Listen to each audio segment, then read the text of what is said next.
Hello, everybody. Welcome back to Rich Artist Fridays. Hi, everybody in Instagram Live. I am so happy you guys are back. Thanks for joining me again. Another week has gone by, which is just wild. I feel like I blinked and it was Monday. And now it's Friday. That's crazy. For anybody that is maybe watching the recording for the first time or joining the Instagram Live for the first time, my name is Sophie. I'm a fashion beauty photographer in Berlin.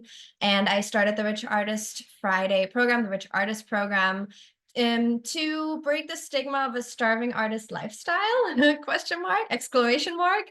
It's meant to be a little bit provocative because it is sort of this paradox for a lot of people, like what, earning a lot of money with your art, but also, we're not just talking about money. We're talking about abundance in so many areas of making a living and a career out of our art and being creatives. And the whole idea behind Rich Artists and Rich Artist Fridays is to build a platform where I get to share with you guys what has led to the success that I have had so far in my career, from story times and sharing experiences of what it was like to assist for the first time with the world's greatest photographers in the industry, all the way to shooting my first ever worldwide beauty campaign and working with marketing agencies and agents and producers and like all of the stuff that comes with it when you do bring your art to that scale, I guess I would say, on a commercial level. And then the other idea behind it is also to I'm just looking at some notes that I was taking this morning, like share tactical things with you guys. Like, how do I actually get noticed by clients that I want to work with? How do I do proper outreach? How do I properly network to get people to take notice of me in the industry? All the way to, how to build an audience on social media if that's something you crave, how to cast that net, build that network where people that you might want to work with or collab with are sort of already in your circle, but also how to just gain visibility for your art. And what we do is meant to be seen, and a lot of us, I think, have this craving to get a large visibility for what we're creating. And then lastly, also to build a community for each other, because as freelancers, oftentimes we do a lot of this by our lonesome, and we sit at our desks day in, day out a lot by ourselves. And a lot of these things we also are sort of expected to figure out on by ourselves. And when I was building my own photography career, I was met with a lot of gatekeeping in the industry, a lot of people that even put active hurdles in my way, or just sort of left me to my own devices. And it took a lot of trial and error to figure some things out. And it came along with a lot of intimidation to certain subjects when it comes to building a career as well, where I had to hire my own coaches in order to feel empowered as an entrepreneur and to sort of feel like I could identify myself with the business side of what I do. And I want us to be able to have a place where we can all go and have an exchange about this. And that's why we do Rich Artist Friday specifically, because it's just for us to just all accumulate together, sit back and just have a chat about whatever is on our mind. I do a lot of polls on my Instagram about what you guys want to hear from me, what you guys want me to talk about. So we go all the way from like, preventing creative burnout and the mental side of being a working artist, all the way to like very tactical things like we're doing today, which is cropping images like a pro. And before I get into that, for the Rich Artist program, we not only do Rich Artist Fridays, we also do workshops. I do one-on-one coaching. If that's something you're interested, slide into my DMs. I do free coaching consultations. And the biggest workshop that we do is an 8-week program, which we've done twice now. We did one in the summer last year and then one around Christmas time. And I just wanted to let you guys know that I have decided officially that this summer we're going to do it again. I'm not quite sure about the dates yet. I'm sort of eyeballing June-ish.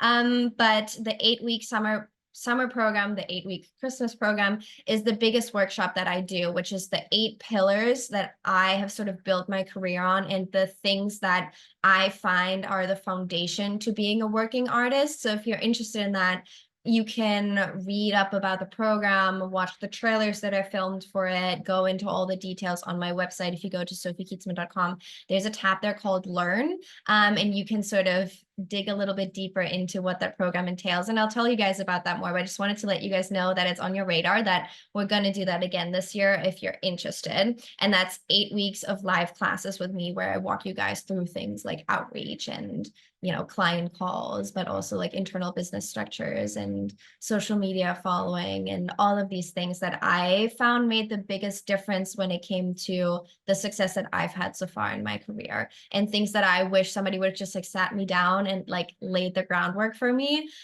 So that's what that program entails. So long intro. Now let's get into why we're all here today, which is cropping images like a pro. And if you're in here in the Instagram live and you have access to Zoom right now, go on the Eventbrite, grab a quick free ticket and join the Zoom, because I'm going to be doing some demonstrating on some actual shoots that I did, because I want to give you guys like actual visual reference for what I'm talking about. And when I was thinking about doing this class, I was like, you know, the Rich Artist program isn't really like a how-to tactical, technical sort of thing. There's, you know, we all know there's like thousands of how-tos on YouTube or whatever. And I don't really believe in just being like, here's the correct way to do something when it comes to technique. Even though obviously like I myself watch tutorials and I teach myself stuff about editing and all of that stuff. But when it comes to crop, like in general, I was thinking there's a couple of technical things that I noticed through observing the photographers that I used to assist and the digitechs that I used to assist and the retouchers that I used to assist that I feel like nobody talks about, nobody does like foundational information on.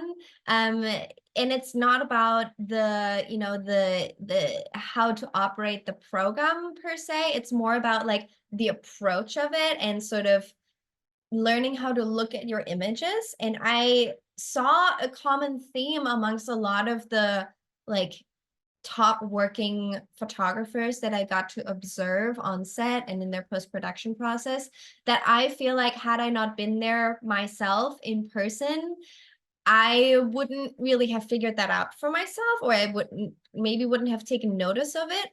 But I found that, you know, for the sake of what we're doing today, for example, the way that photographers crop their images is so specific to who the client is and what they're shooting for. And I feel like I've never heard anybody talk about this. So I'm going to explain what I mean in a second, but I wanted to show you guys what I have observed them doing. And I've been doing this in my own work for years now. And I think it makes a world of a difference of how people perceive my imagery, because what I'm being told a lot when people look at my website and my portfolio, that even my personal work is very polished and very commercial. And some of the stuff in my portfolio that I only ever shot for myself ended up being stuff that landed me commercial campaigns. And I think crop is one of the aspects to how I edit my images that sort of make them look like they could have been a beauty campaign or they could have been a hair campaign. Obviously, post-production in general is a big part of that. But the crop, I think, is something that makes a world of a difference. And last year around Christmas time, we did portfolio reviews for the first time ever, where I chose 2 of the Rich Artist followers to review their portfolios. And every once in a while, I do go on your guys' websites. I do click on your guys' Instagram portfolios because I am curious about who you guys are as artists. And I look at your guys' work and I see a lot of photographers do certain crops where I'm like, I get it. I used to crop my images like that too. But now knowing that I even use my personal portfolio in order to draw in commercial clients, I have changed the way I crop my images. And maybe I'll just go ahead and show you guys some of my images because I think this is easiest to explain when you're actually looking at something. So I'm going to go ahead and share my screen with you guys. For anybody that's in the Instagram live, Sol is saying join the Zoom as soon as I get home. No rush. Again, I am always recording these sessions, and if you're just tuning in live here, you can always go on my YouTube channel and just watch the recording afterwards, and I'm going to put my screen sharing in there so you can see what I'm actually talking about. So let's go ahead and show you guys an example. All right, everybody in my Zoom, can you see this? You can just give me a little thumbs up in your little reaction buttons. Okay, great. I see a thumbs up. Perfect. Thank you so much for the feedback. I'm going to do this in Capture One, just because I find the crop tool in here very easy to like go in and out. So this is an example from a campaign I shot, which surprisingly was actually about skin products. But this is an edited image, but I have the original full crop on it. So this is how I shot this image. Is my video lagging a little bit? Can you guys still hear me? Okay. Yeah, so ironically, a lot of these campaigns, I'll show you some here, like this was a hair campaign.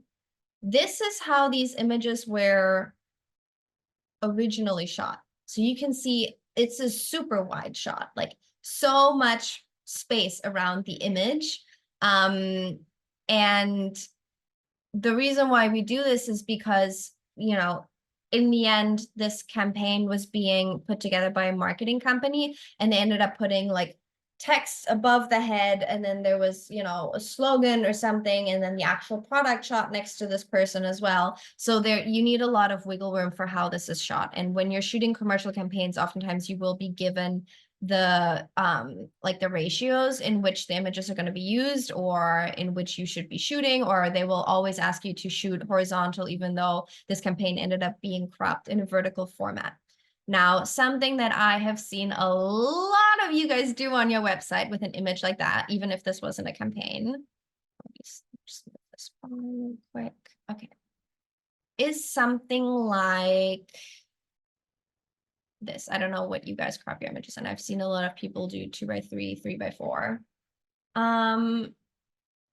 With an image like this, I have seen a lot of stuff like this.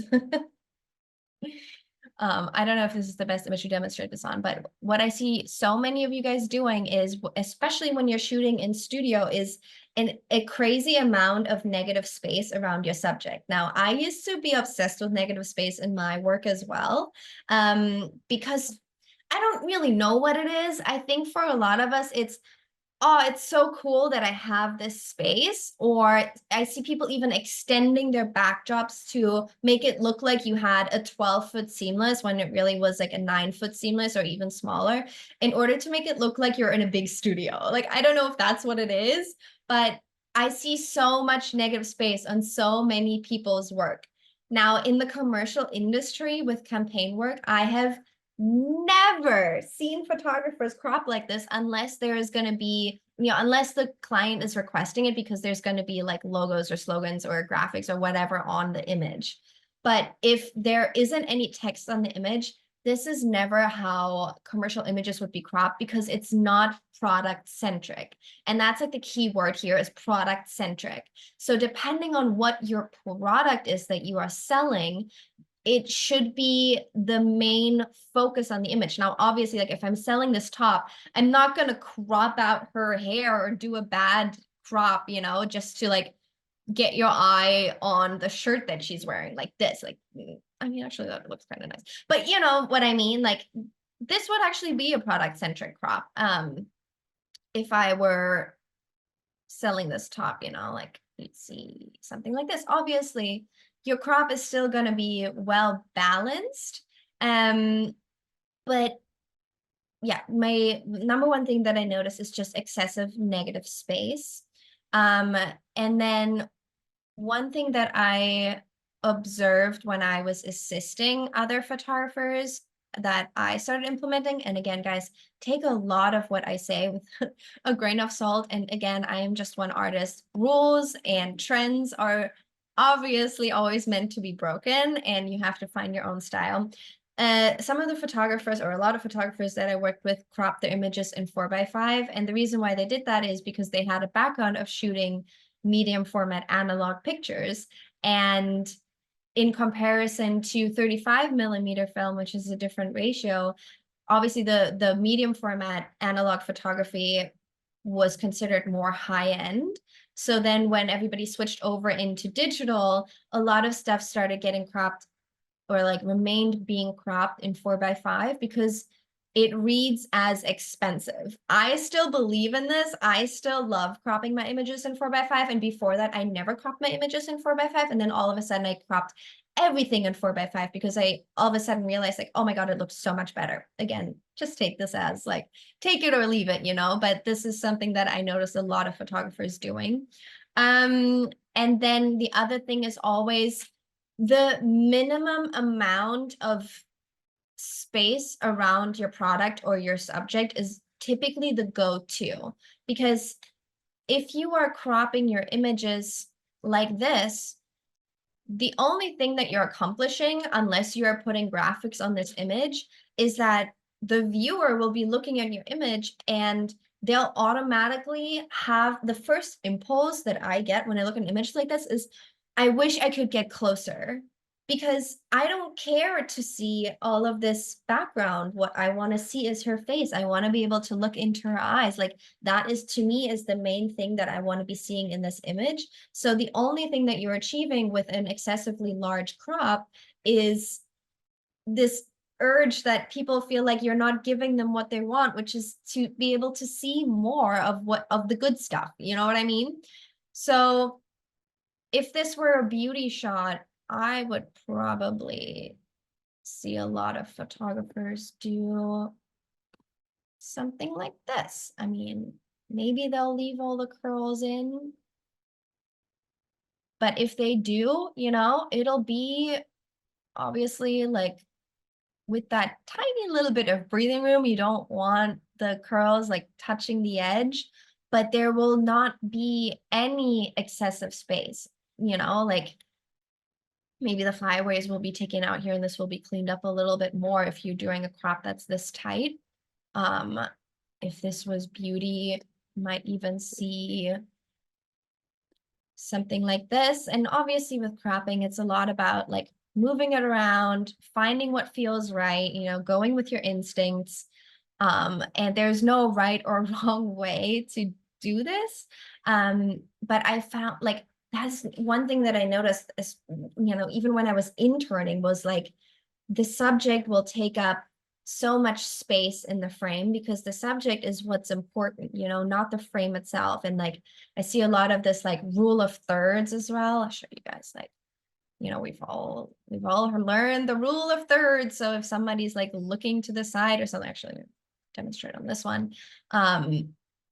You know, this like classic, oh, okay, her head's turned that way, so your crop's gonna be giving her space on the side. Like that to me is a very outdated way of cropping your images. Like this is how my dad used to teach you how to crop images. But if this was a product centric shot, you know, this was a hair campaign, what we're doing is we're making it easy for the observer to know what this image is about. And this image is about hair. I mean, obviously, yeah, if her head's turned a little bit, like her back can be a little bit closer to the frame than maybe this side of her face, you know? But this, like cropping an image like this, I don't want to crop into the hair down here. I don't know what's doing that.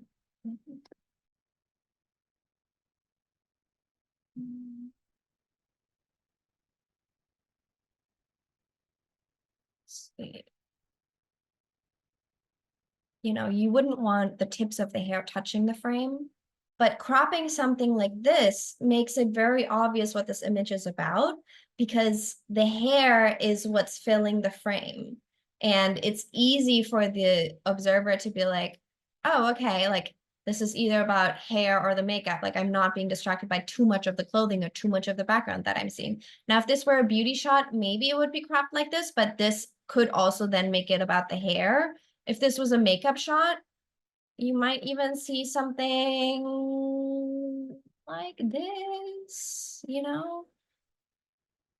Like that now is about makeup. It's no longer about the hair.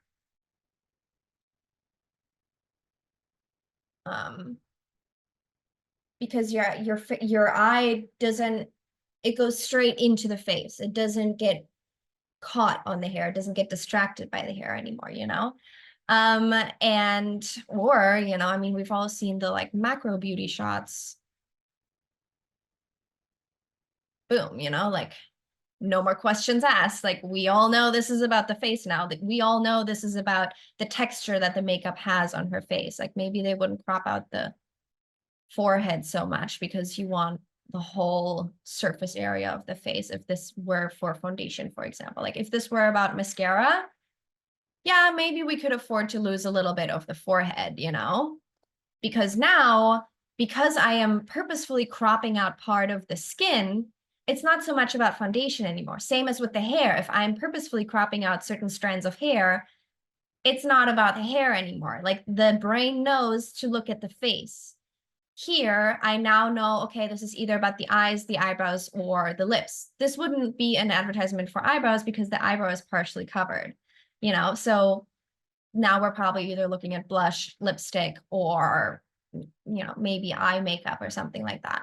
If it were foundation, we probably wouldn't crop out the forehead because if you're trying to sell a foundation, the customer wants to know what their face is going to look like using this product. So if you're cropping out the forehead, it confuses your brain because you're like, okay, I'm being shown parts of the skin, but I don't, now I'm just guessing, you know? So the crop makes a world of a difference. I also want to show you guys an example of fashion. This is a raw image, so you guys are welcome. You're getting to see some of my raw work.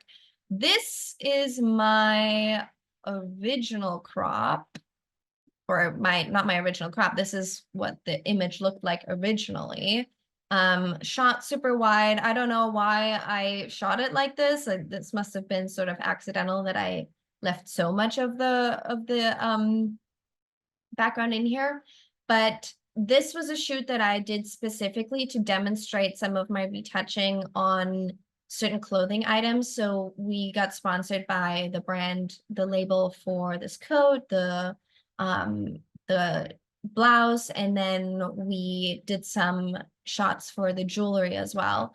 So if I were cropping this image fashion centric, which is important here, you know, I would do, again, I like my 4x5s, but maybe I am a dinosaur at this point with that as well. I would do something like this, or maybe I would make it a little bit more balanced, take a little bit of the coat out, but I'm still getting the important elements of it, you know? Let's see if there's a good example.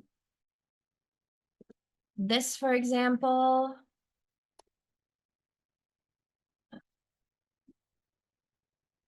I don't know why.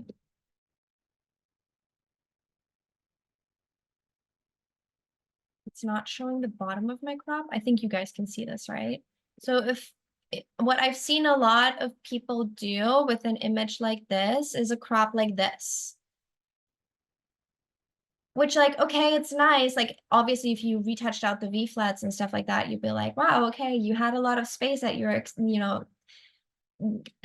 accessible to you, and that's great. But you know, to any big photographer, that wouldn't be a big deal. Like that would just be a given, you know. So we don't need to show that much of the background. We don't need to show that much of the fabric around her. If this is a commercial fashion shot, we need to make it fashion centric. So we're not going to give the audience any doubt about what this is about. We crop in. Obviously, we leave room to breathe, you know, but it needs to be about the clothing, you know, like this. Or if this were about just the top. Like, for example, if this were about the top, you probably wouldn't see a crop like this because now you're like, the shirt is only 2/3 of the outfit that's taking up the frame. If I wanted to guide the eye towards just the shirt, I would do a crop like this.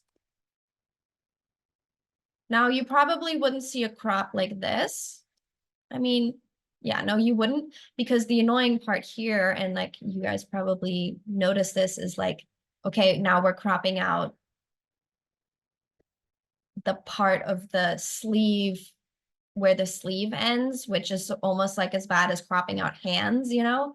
So obviously we're still going to choose a crop that balances the image, that doesn't create any sort of like uncomfortableness in terms of like where we're cutting the human body. I hope it's showing. Oh, it's because I have my, sorry guys, my Zoom thing was over the thing. I was wondering why I wasn't seeing my whole crop. I'm so sorry, guys. There we go. Okay. I was like, my bottom edge was being weird when I was cropping it. Okay, here we go.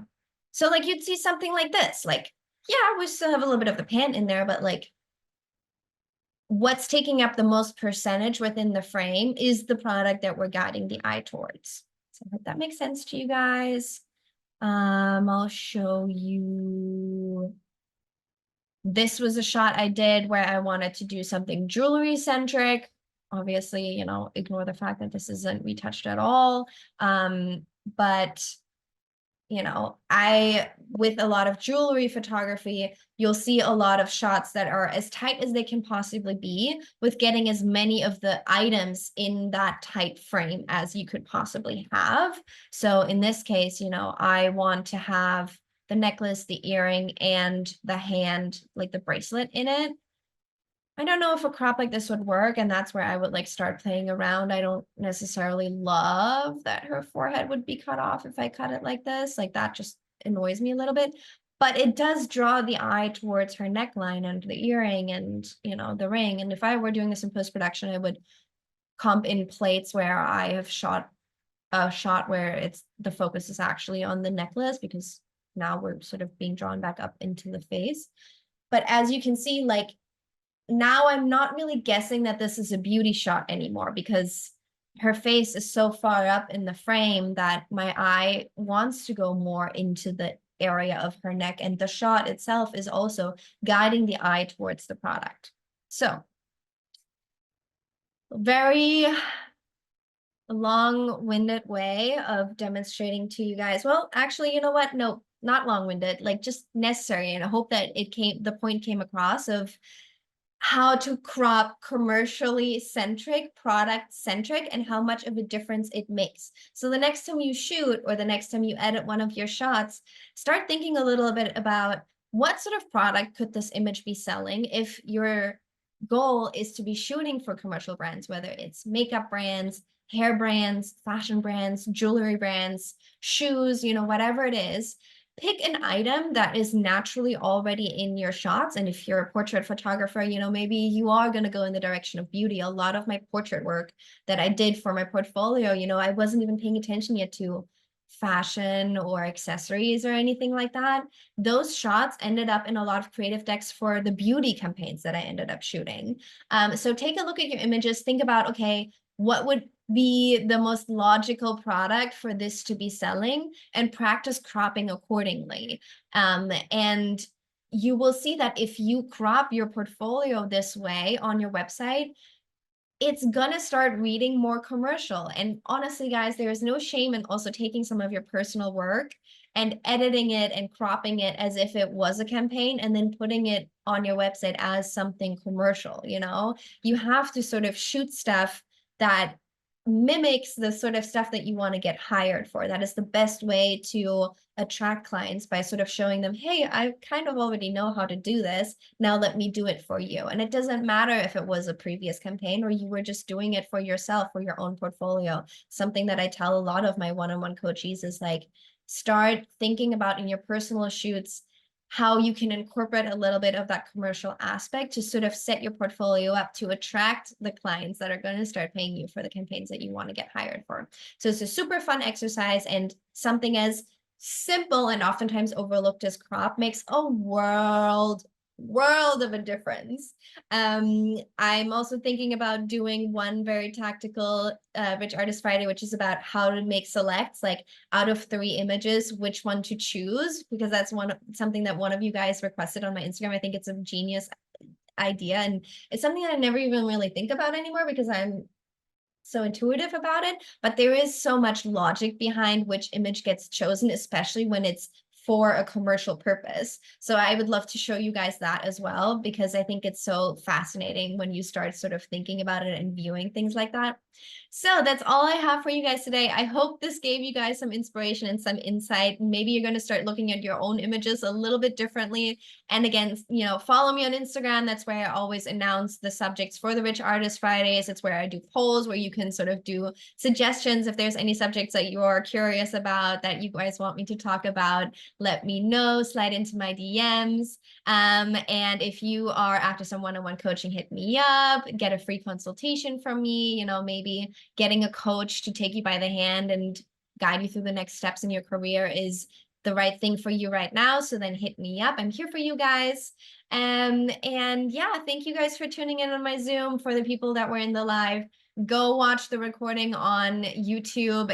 There's a link in my bio, and just follow the examples that I just gave. I think it's super valuable and helpful to just see somebody talk you through it once, Amelia saying, thank you so much for today's session. Loved it. I'm so glad, Amelia. Thank you for tuning in. Thanks for everybody that was in here live. And I will see you guys next week. Bye.